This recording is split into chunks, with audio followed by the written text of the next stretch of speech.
The Constitution of the United States gives the Congress all of the power they need to issue credit. But having the power and exercising it are two very different things. The 110th Congress was elected largely to put a stop to Dick Cheney, and in their first weeks, their popularity was soaring.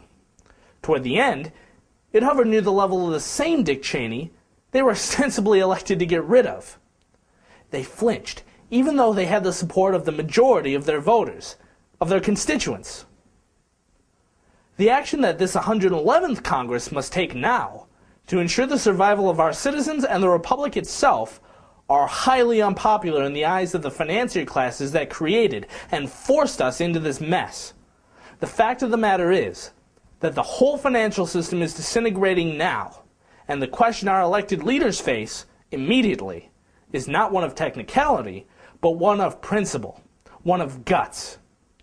If they have the guts, our Constitution gives them all the tools they need to defend the citizenry from the hell that we're plunging into now. So here's the problem. The derivative debt obligations of those gamblers and swindlers, who are euphemistically referred to as investors, outpace the products that they speculate on, and by a long shot.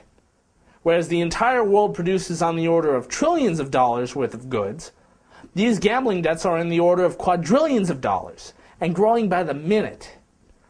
There is no way that the debts of that magnitude could possibly be honored. It's just not possible. So what do you have? On the one hand, it's the attempt to make good on these derivatives that's plunging us into a dark age, and on the other, you have the complete refusal to take care of the business of the people. We've spent over 4 decades looting our own infrastructure, never mind the rest of the world, to keep this game going. Now, whether by choice or by the intervention of reality, this game is over. So what is required for some 6.5 billion people on this earth to survive? Now, I'm not talking about simple base subsistence, but maintaining a decent standard of living with clean water and fresh and healthy food, the opportunity to get an education, to make discoveries of principle in physical science. What do you need for 6.5 billion people on this earth to live like decent human beings? This very consideration is the root of the constitutional principle of general welfare. Not what can I get, but what needs to happen to improve the conditions of life in my society. The general welfare, as a principle of statecraft, is the basis for law in these United States. As a principle, it gives the basis to decide which debt gets transferred into the new credit system and which debt will be dumped. Any debt that does not improve the lives of the people, debts that have eaten up the pension funds, that have eaten up our local governments, our schools and hospitals, any of these cancerous derivatives can simply be canceled. The investors, the crooked bankers, the City of London may scream bloody murder. But under the constitutional powers of the United States government, there's nothing they can do about it. These measures will give us the breathing room to service debt, which represents the vital interests of the United States and others, if we have the guts to do it.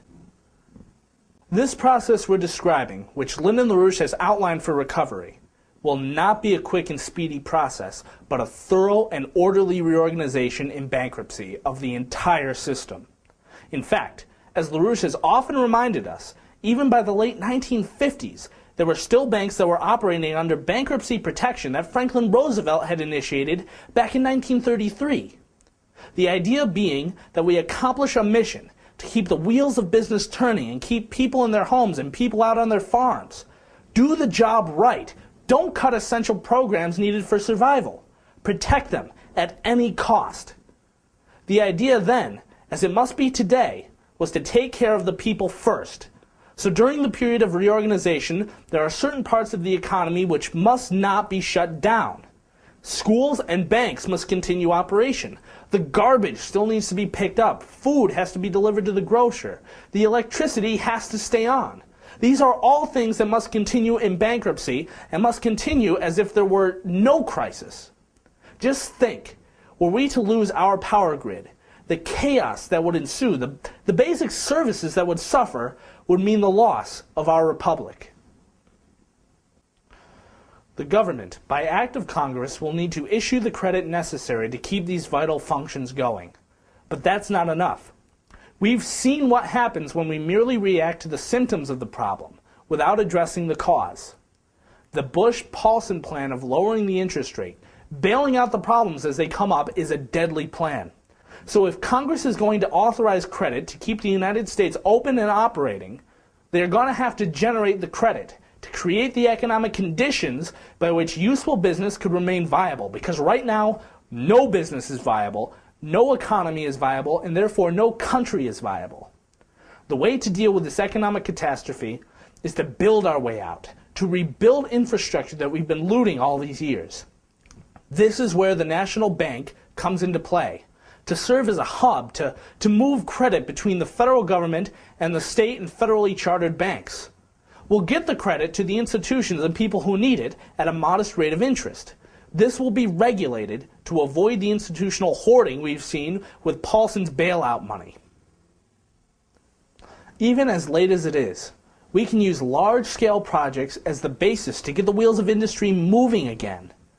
By extending offers of cooperation to our neighbors, far and wide, these projects can form the backbone of an international system of credit. These collaborative efforts, as treaty arrangements, will restore value to the United States dollar, which is currently spiraling out of control. If the United States presidency and the Congress together declare, "We've been foolish, and now we're going to change that," we will now begin to take care of our people. We will now help to take care of the people of Asia. We will now pull Africa out of the hell she suffered for these long, long decades.